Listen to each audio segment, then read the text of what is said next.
ഞാൻ എൻ്റെ മോളോട് പറഞ്ഞിട്ടുണ്ട്. എൻ്റെ സ്വത്ത് കണ്ടിട്ടോ, എൻ്റെ ബിസിനസ് കണ്ടിട്ടോ നീ അതുമ്മെ ഡിപ്പെൻഡ് ചെയ്യാൻ നിൽക്കണ്ടാന്ന്. അപ്പം ഞാൻ അവൾക്ക് ആക്ച്വലി ഒരു 12-13 ഇയേഴ്സ് തൊട്ടിട്ട് ഞാൻ അവളോട് പറയാറുണ്ട്.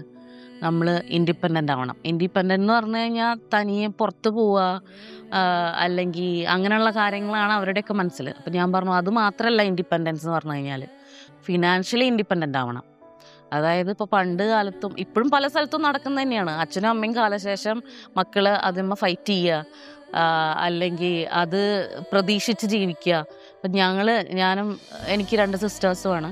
ഞങ്ങളുടെ അച്ഛനോട് പറയും, അച്ഛനുള്ളതൊക്കെ അച്ഛൻ അടിച്ചു പൊളിച്ച് ജീവിച്ചോട്ടെ, അല്ലാണ്ട് അച്ഛനെന്നത് ഞങ്ങൾക്ക് തന്നിട്ട് അതൊരു അതൊരു കടമയാണെന്ന് എനിക്ക് തോന്നുന്നില്ല പേഴ്സണലി. ഇപ്പം എൻ്റെ മോൾക്കുള്ളതാണെങ്കിലും ബേസിക് നീഡ്സ് നമുക്ക് കൊടുക്കുക. അതിൻ്റെ അപ്പുറമുള്ള കാര്യങ്ങൾ അവരൊരു ഏജ് കഴിഞ്ഞ് കഴിഞ്ഞാൽ അവർ തന്നെ കണ്ടെത്തണം. അപ്പോൾ ഫിനാൻഷ്യലി ഇൻഡിപെൻഡൻ്റ് ആവേണ്ട കാര്യങ്ങൾ ഞാൻ അവരുടെ അടുത്ത് പറഞ്ഞിട്ടുണ്ട്. അതുപോലെ ഒരു സേവിങ്സ് അക്കൗണ്ടും കാര്യങ്ങളൊക്കെ ഉണ്ട്. അപ്പം അത് എത്രയാണോ പൈസ അതിനനുസരിച്ച് സ്പെൻഡ് ചെയ്യാനും അതിനനുസരിച്ച് ജീവിക്കാനും അവളോട് ഞാൻ പറഞ്ഞിട്ടുണ്ട്. അല്ലാതെ എന്നെ കണ്ടിട്ട് അപ്പം നമ്മളിൽ പലരും ചിലപ്പോൾ നമ്മൾ മക്കളോടുള്ള സ്നേഹം കൊണ്ട് അവരെന്ത് പറഞ്ഞോ അല്ലെങ്കിൽ എങ്ങനെതാണോ അവർക്ക് വേണ്ടി നമ്മൾ ചെയ്യും. അതിനി 18 വയസ്സ് കഴിഞ്ഞാലാണെങ്കിലും ചിലപ്പം ചെയ്യുന്ന ഒരുപാട് പേരൻസ് ഉണ്ട്.